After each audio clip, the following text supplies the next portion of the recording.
안녕하십니까, 윤석현 변호사입니다. 부정행위, 이제 상간녀, 상간남 이렇게 부르는 부정행위 말입니다. 옛날 말로 하면 간통 또는 간음행위가 아니다 하더라도 굉장히 이제 부부간의 신뢰를 저버릴 수 있는 그런 행위를 했을 때 부정행위라고 하는데, 일단은 자, 여기 보시면 A와 B가 부부예요. 똑같이 혼인관계가 있다. 근데 이제 미혼인 C녀하고 A, 이제 유부남인 A 남하고 이제 부정행위를 저질렀어요.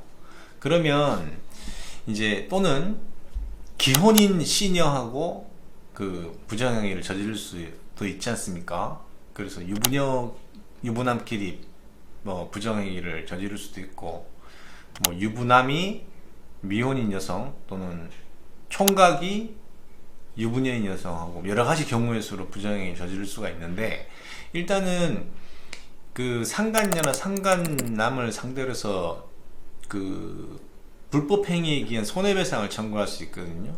통상은 정신적 고통, 위자료를 청구하게 되는데, 이혼을 하지 않고도 청구할 수 있습니다. 그럴 경우에는 일반 피고 주소지나 원고 주소지 관할 법원, 민사법원에 해야 됩니다. 민사법원에.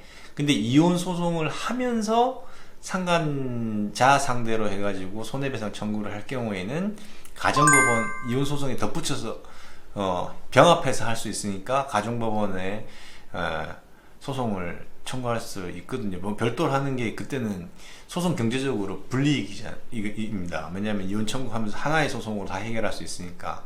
근데 문제는 지금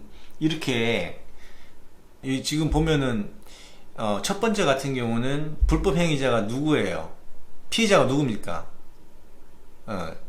B녀가 되겠죠. 불법 행위자는 남편 A하고 미혼인 C녀가 불법 행위입니다. 불법 행위자 둘입니다. 부정행위는 혼자 저지를 수가 없으니까요.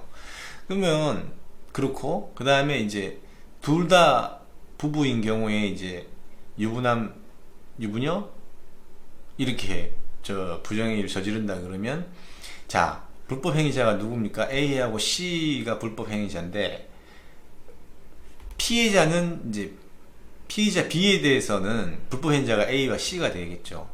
근데 배우자 D에 대해서는 똑같죠. A하고 C가 되겠죠. 불법 행위자가.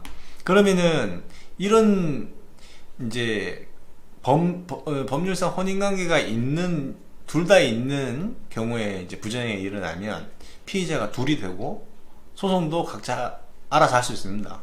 자, 그런데 여러분들이 생각하는 어떤 감정적인, 정서적인 걸 기준으로 하면 이 부정행위가 상당히 다른 배우자한테는 정신적 충격이 굉장히 크고 거의 대부분 이혼까지도 연결이 되는 건데, 문제는 이 위자료 액수가 여러분이 생각하는 것처럼 그리 크지 않다는 겁니다.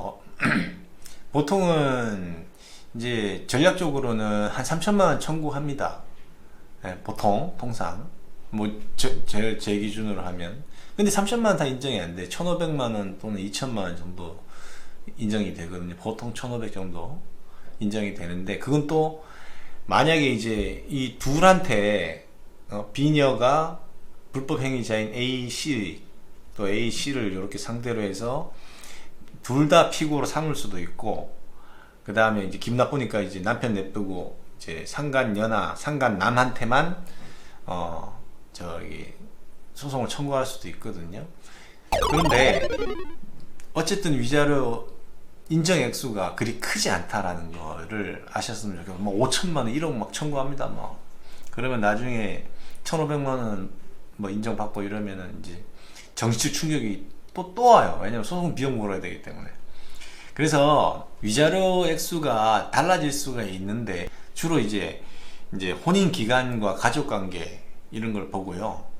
그 다음에 부정행위에 이르게 된 이 경위라든지, 그리고 정도, 횟수, 기간, 부정행위에 그리고 부부 공동생활에 끼친 악영향, 이런 거를 봅니다. 뭐 이게 뭐 웃긴 놈이 뭐 한다고 이 저기 뭐야 미혼 여인 상간 여인 C가 B한테 찾아와서 또 연락을 해서 너는 뭐 껍데기 뿐인 남편하고 살 거냐, 이혼해라, 뭐 이런 식으로 하는 경우도 있거든요. 이제 그런 사정들이 있다든지, 그 다음에 부정행위가 발각된 이후의 정황이나 사람들의 태도 반성하느냐, 아니면은 배째라 뭐 식으로 나온다든지, 이러면은 이제 누가 생각해도 상식적으로 정신적 고통이 더 가중되는 것이지 않겠습니까? 그리고 이제 부정행위에 대한 책임, 그 경도, 이런 것들. 그러니까 누가 더, 이제 여기는 이제 나는 당신 유부남이니까 뭐 나는 뭐 부정행위를 저지르기 실소했는데 A가 뭐 계속 가방 사주고 뭐 사주고 명품 사주고 해가지고 꼬셨다.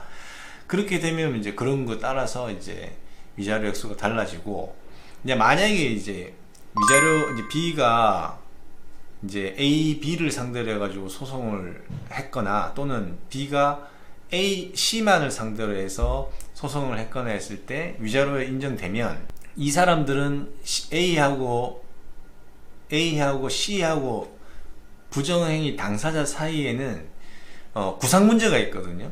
한 사람이 이제 그 손해배상을 다 했다 그러면 이제 다른 사람도 부정행위 둘이 하니까 이제 분담 비율이 있을 거랍니다. 보통 5대5로 치면은 제일 쉬운데, 이야기가. 그러면 이제 구상권이 돼요. 만약에 이제 B가 남편하고 상간녀 상대로 소송을 했는데 남편이 돈 다 냈다, 손해배상 2천만원 1,500만원 다 냈다 그러면 절반인 그거를 C한테 구상을 할 수도 있거든요. 그리고 이거 같은 경우도 마찬가지예요. B도 A씨를 상대로 해서 소송을 해서 1,500 정도 인정받았는데 D도 A씨 상대로 해서 소송하면 1,500 정도 인정받을 수 있거든요. 그러면 이제 이 내부자 사이에서는 구상 문제가 생깁니다.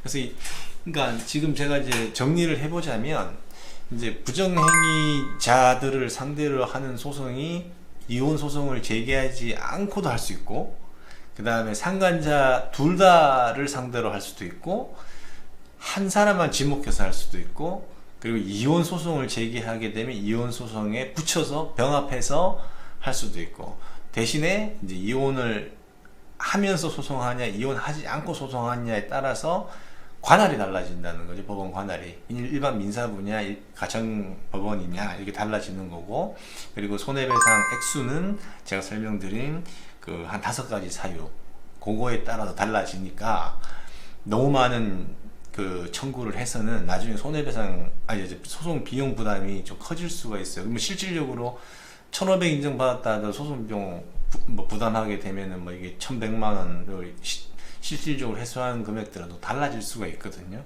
그래서 이런 것들은 감정적으로 뭐 금액을 정해가지고 많이 청구한다 해서 내가 카타르시스가 오는 게 아니거든요. 나중에 더 짜증납니다. 예, 그래서 크게 인정되지 않는다. 금액이 뭐 4천만원 5천만원 이렇게 넘어가려 그러면 아까 제가 말씀드린 그런 사유들, 뭐 또 증거관계가 굉장히 이게 동영상 같은 게 있어가지고 그걸 보면은 이렇게 이제 놀랄만한 뭐 그런 것들이 있는 경우, 이런 경우들은 이제 액수가 올라갈 수는 있는데, 대부분 1,500, 2천만 선상에서 정해지고 있는 게 실무다라고 이해하시고, 너무 감정적으로 대응하시면은 안 된다라고 주의를 드리고 싶습니다.